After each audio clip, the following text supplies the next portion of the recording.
본격적으로 레이스를 시작한 3인의 민주당 경선 주자들, 충청권 경선 결과 발표를 앞두고 연일 중원 민심 잡기에 공을 들이고 있습니다. 이재명 후보는 충청의 사위를 강조했고 김경수 후보는 세종에서 출마 선언을 하며 새로운 지방 시대를 열겠다고 약속했죠. 그리고 충청도가 고향인 김동연 후보는 충청 대망론을 완성하겠다고 밝혔습니다. 이렇게 충청 민심에 공들이는 이유, 충청 민심이 대선 바로미터로 불리기 때문인데요. 민주화 이후 대선에선 어김없이 충청에서 이긴 후보가 대통령이 됐습니다. 특히 치열한 승부였던 지난 20대 대선에선 충청에서만 당시 윤석열 후보가 14만 7천 표를 더 가져가며 대권을 잡았죠. 충심을 사로잡을 카드로 민주당 경선 주자들은 모두 세종시대를 꺼내들었습니다. 하지만 실제로 행정수도를 옮기려면 넘어야 할 산이 많은데요. 먼저 헌법입니다. 21년 전 노무현 정부가 세종수도 이전을 추진할 당시에 헌재는 관습 헌법상 수도는 서울이라며 위헌 판결을 내렸는데요. 그래서 세종 행정수도가 실현되려면 개헌이 불가피하다는 게 중론입니다. 국민 여론도 아직은 안개 속입니다. 그동안 민심은 지역 균형 발전을 도모한다는 명분에는 공감하더라도 거주와 생활 반경이 직결된 문제인 만큼 신중하게 반응해 왔는데요. 만약 추진 과정에서 부동산 가격이 출렁인다면 역풍이 불 수도 있고 수도권 유권자들의 반발을 어떻게 달랠지도 과제로 남아 있습니다. 더불어민주당이 첫 순회지인 충청권 경선에 돌입한 가운데 이재명 예비후보는 대전을 찾아 이른바 중원 민심 잡기에 집중했습니다. 김경수, 김동연 두 후보도 세종시 행정수도 이전론을 한 목소리로 꺼내들었습니다. 황보혜경 기자입니다. 지역 순회 경선의 첫 승부처인 충청을 찾은 이재명 예비후보, 세종을 행정수도의 중심지로 만들겠다는 첫 번째 지역 공약을 발표했습니다. 사회적 합의를 거쳐 국회와 대통령실을 완전히 세종으로 옮기고 공공기관 이전도 다시 추진하겠다는 겁니다. 국토 균형 발전 그리고 수도권 집중 문제를 해결하는 것은 대한민국의 미래를 위해서 반드시 필요한 일입니다. 대전을 세계적인 과학 수도로 만들겠다는 구상도 밝혔습니다.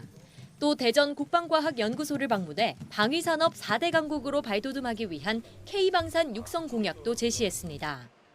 선거 승부를 가르는 이른바 캐스팅 보터로 꼽히는 충청에서 지난 20대 대선 당시 패배를 경험했던 만큼 충청의 사위를 내세우며 바닥 민심을 파고들었습니다. 김경수 전 경남지사와 김동연 경기지사도 잇따라 세종 행정수도 이전 공약을 발표하는 등 중원 민심 공약에 공을 들였습니다. 법적 정비를 통해서 최대한 빠른 시일 내에 행정수도를 이전하는 것이 맞다 이렇게 생각합니다.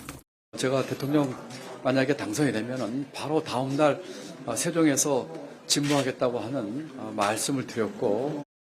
오는 19일 충청권 경선 결과 발표를 앞두고 민주당 대권 주자들은 오늘 첫 방송 토론회에서 치열한 공방을 벌일 전망입니다. 민주당은 다음 주 초 온라인 토론회를 한 차례 더 진행할 예정인데 토론회 전에 사실상 경선 투표가 진행된 데 대한 일부 후보들의 불만을 감안한 조치란 해석도 나옵니다. YTN 황보혜경입니다. 대선 레이스가 본격화하면서 또 다른 관심사로 떠오른 이슈, 바로 대통령실이죠. 지금의 용산 대통령실을 그대로 쓸지 아니면 청와대로 들어갈지, 그도 아니면 아예 제3의 지역으로 이동할 것인지 의견이 분분한데요. 대선 후보들의 생각을 짚어보겠습니다. 지금의 용산 대통령실은 윤석열 전 대통령이 취임하자마자 이전한 곳이죠. 국민과 소통하겠다는 의미로 최초의 출퇴근 대통령이 된 이후 약 6개월 동안 약식 회견을 진행한 곳이기도 합니다. 대신 청와대는 국민품으로 돌아갔죠. 취임 당일 곧바로 일반인의 시설이 개방돼 지난달 2년 10개월 만에 누적 관람객 700만 명을 돌파하는 등 문화예술 공간으로 자리매김했습니다. 청와대는 1948년 정부 수립 이후 무려 74년 동안 대통령실로 사용된 곳이죠. 대통령 집무실을 비롯해 관저와 여민관, 경호처, 헬기장 등 제반시설이 마련돼 있습니다.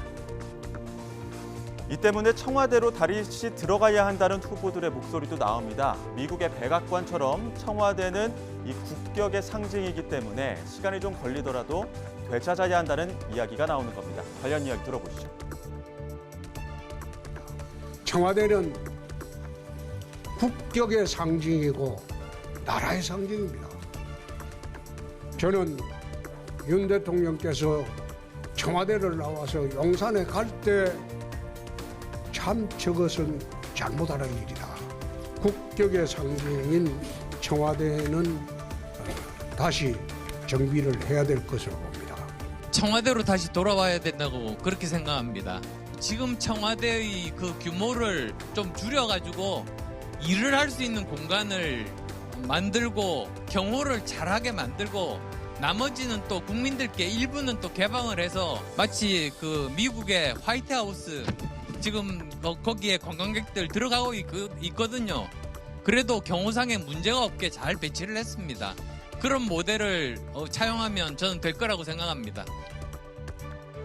다른 대안으로는 세종시가 거론됩니다. 청와대가 민간에 개방되면서 이미 보안에 취약해진 점 등도 고려해야 하지만 무엇보다 지방 분권 시대라는 오래된 과업을 이제는 이뤄야 한다는 주장인데요. 이런 목소리를 낸 후보들의 말도 들어보시죠. 이런 곳에 다음 대통령이 단 하루라도 근무하게 하는 것은 저는 불가하다라고 생각합니다. 세종집무실은 반드시 동시에 열어야 됩니다. 대통령이 서울에 있고 행정각부 장관은 세종에 있으면서 장관들이 왔다 갔다 하는 이런 식의 국정 운영으로는 대통령실에 권력이 집중되는 것을 막을 수가 없습니다. 대통령실은 외교 안보 빼고 지금 한 500명 정도 규모를 5분의 정도 줄일 수 있다. 그리고 훨씬 더 효율적으로 운영할 자신이 있다. 그렇기 때문에 취임 다음 날 바로 직무를 세종시에서 할 수 있다라고 저는 확신하고 있습니다. 일부 국민의힘 후보들은 일단 지금의 용산 대통령실을 쓰겠다는 의견을 내고 있습니다. 촉박하게 이루어지는 선거인 만큼 업무의 연속성을 고려하자는 건데요. 용산 대통령실에서 업무를 진행하면서 이후에 청와대나 세종시 혹은 여론의 향방을 보면서 결정할 것으로 전망됩니다. 이게 굉장히 특이한 상황에서 선거가 이루어진 것이잖아요. 전 지금 상황에서 정말 중요한 건 일을 얼마나 잘하고 열심히 하려는 거에 대한 각오라고 생각해요. 그 부분은 그렇게 미리 말할 얘기도 아닌 것 같습니다.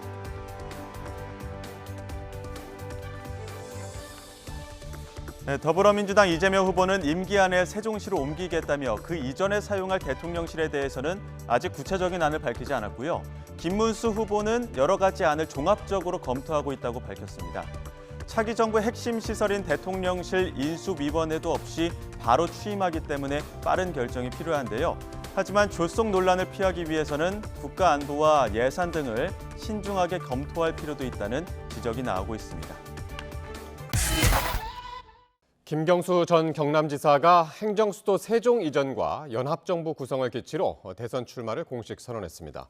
이로써 민주당 경선은 4파전으로 굳어졌는데 이재명 예비후보는 내일 첫 공식 일정으로 AI 반도체 기업을 방문하기로 했습니다. 나혜인 기자가 보도합니다. 고 노무현 전 대통령의 마지막 비서관을 지낸 김경수 전 경남지사가 세종시청에서 21대 대선 출사표를 던졌습니다. 노 전 대통령이 못다 이룬 행정수도 완전 이전과 전국 5대 권역별 초광역 도시 개편, 연방제 수준의 지방자치를 주창했습니다.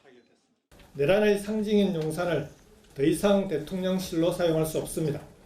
대통령실을 이곳 세종시로 옮겨오고 새로운 지방시대를 열어야 합니다. 내란 사태 종식을 위한 해법으론 민주당을 뛰어넘는 헌정 수호 세력 간 연대를 제시했습니다. 새 정부 출범 즉시 100일간 대타협을 거쳐 빛의 연합정부를 구성하고 내년 지방선거 때 개헌을 하자고 역설했습니다. 김 전 지사 출마로 민주당 대선 후보 경선은 김경수, 김동연, 김두관, 이재명 4파전으로 치러지게 됐습니다. 권리당원 투표 50%, 일반 국민 여론조사 50% 경선 방식을 둘러싼 비이재명계의 반발이 여전하지만 바뀔 가능성은 크지 않아 보입니다. 김동연 경기지사는 이재명 예비후보 지지세가 강한 권리당원 투표권만 보장하고 일반 국민 표심은 여론조사로 가름하는 게 부당하다며 재고를 요청했지만 들러리 경선, 또 의미 없는 경선 로 가는 것 같아서 대단히 유감이다. 당원 여러분께 간곡히 호소드립니다. 올바로 잡아주시기를. 김경수 전 지사는 당의 결정에 따르겠다고 온도차를 보였습니다. 이재명 예비후보는 출마 선언 이후 첫 공식 일정으로 인공지능 반도체 설계 회사를 찾아 첨단 산업 성장 비전을 제시할 계획입니다. 경선 흥행 여부보다는 본선에 시선을 두는 행보란 분석도 나옵니다. YTN 나인입니다. 조기 대선 국면 속에 차기 대통령 집무실 이전 여부에도 관심이 쏠리고 있습니다. 현 용산 집무실을 그대로 쓸지 아니면 청와대나 세종으로 갈지 각 주자의 입장을 김다연 기자가 정리했습니다.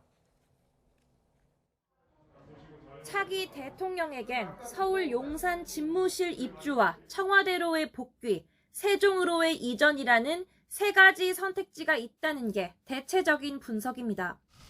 지난 대선 때도 세종 대통령실을 공약했던 민주당 이재명 예비후보는 이번에도 같은 계획을 방안 중 하나로 검토하고 있는 거로 알려졌습니다. 그 군세구타를 일으켰던 주범들이 모였던 장소가 거기 아닙니까? 그런데 어떻게 다시 들어가겠습니까? 그게? 국민의힘 일부 주자들도 용산 집무실이 썩 내키진 않는 눈치입니다. 홍준표 전 시장은 용산 집무실을 주술과 불통의 공간으로 규정했고 안철수 의원도 청와대로 다시 돌아가야 한다고 주장했습니다. 청와대의 그 규모를 좀 줄여가지고 일을 할 수 있는 공간을 만들고 그리고 또 경호를 잘하게 만들고 당선 전부터 특정 장소의 호불호를 굳이 밝히기보다 신중론을 유지하기도 합니다. 우리나라 대통령은 오랜 동안 청와대에 근무를 많이 하셨잖아요. 그건 여러 가지를 이제 검토를 좀 해봐야 될 것 같습니다. 대통령직 인수위원회도 없이 바로 직무를 시작해야 하는데 집무실 장소를 언급하는 건 소모적이라거나 섣부로 단 현실주의적 시각도 있습니다.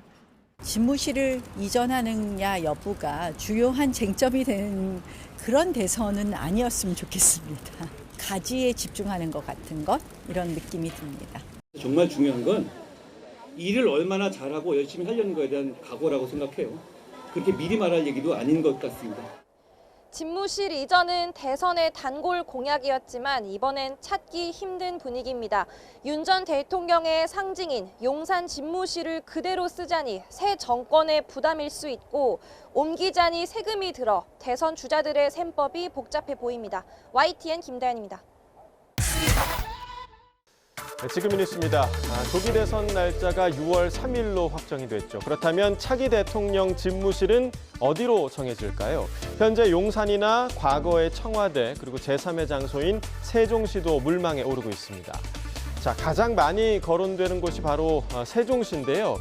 이재명 민주당 대표는 지난 2월 민주당 회의에서 대통령실을 세종시로 이전해야 한다라는 취지로 말한 것으로 알려졌습니다. 또 김동연 경기지사도 대통령실의 세종시 이전 터전이 이미 준비돼 빠른 시일에 착수할 수 있을 거라고 말했습니다. 이준석 개혁신당 의원 역시 대통령실뿐 아니라 국회까지 세종시로 이전해야 한다는 취지로 입장을 낸 바 있습니다. 하지만 현실적으로 쉽지 않다라는 반론도 상당한데요. 2004년 헌법재판소가 대한민국 수도는 서울이라며 수도 이전 관련 법을 위헌이라고 결정했는데 이때 대통령과 국회 소재지는 수도를 결정하는 중요한 요소라고 결론을 내렸던 겁니다. 대선까지 2달밖에 남지 않은 촉박한 시일도 또 걸림돌입니다. 때문에 다시 청와대로 돌아가는 방안도 거론되고 있는데요. 기능과 효용 측면에서 좋다는 주장도 있지만 보안 또 경호 문제가 숙제로 남고요. 용산 대통령실에 남는 건 현실적인 방안이라는 주장과 함께 윤석열 정부의 불통과 독선을 상징한다는 반론도 적지 않습니다. 자, 차기 대통령 집무실이 어디로 정해지든 우리 사회에 미치는 파장은 작지 않을 것으로 보입니다.